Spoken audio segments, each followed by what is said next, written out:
କୋଉଠୁ ଆସିଛନ୍ତି ଆପଣ? କନ୍ଧମାଳରୁ ଆସିଛନ୍ତି। କଣ ହେଇଥିଲା? ମୋର ଗତ 27 ତାରିଖରେ ବାଇକ୍ ଆକ୍ସିଡେଣ୍ଟ ହେଇଥିଲା। ଆଉ ମୁଣ୍ଡରେ ମାଡ଼ ହେଇଥିଲା, ଭିତରେ ମୋର ବ୍ରେନରେ ବ୍ଲଡ୍ ଜାମ୍ ହେଇଥିଲା।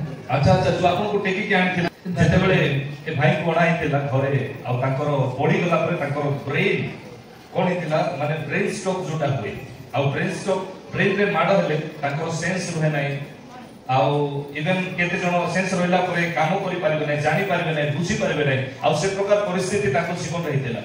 ଆଉ ଏତେ ଦୂରରୁ ସେମାନେ ଜୟପୁରକୁ ଆସିଲେ, ତାକେ ଯେତେବେଳେ ତାଙ୍କର ବ୍ରେନ୍ ପ୍ରୋବ୍ଲେମ ବି ଥିଲା, ହାଲେଲୁୟା, ଏମିତି ପରିସ୍ଥିତିରେ ଆଉ ପ୍ରଭୁଙ୍କୁ ମୁଁ ସେଠି କରି ପ୍ରାର୍ଥନା କରୁଥିଲି, ପ୍ରଭୁ ଏତେ ଦୂର କେତେ କିଲୋମିଟର କଟକ ଗଲେ, କଟକ ପରେ କିଛି ହେଲା ନାହିଁ ନା ରିପୋର୍ଟ କାଢିଲେ?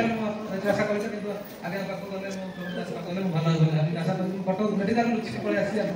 କଟକ ମେଡିକାଲ ଲୁଚିକି ପଳେଇ ଆସିଲେ। ମନେ ପଡେ ସେ ବହୁତ ହଇରାଣ ହଉଥିଲେ, କିନ୍ତୁ ଯାହା ବି ହଉ ମୋ ପ୍ରିୟ ଲୋକମାନେ, ଆଉ ବିଶେଷ କରି ପ୍ରଭୁ ଆଶୀର୍ବାଦ କଲେ ଆଉ ତାଙ୍କୁ ସୁସ୍ଥ କରିଛନ୍ତି, ଆଜି ସେ ଠିଆ ହେଇଛନ୍ତି।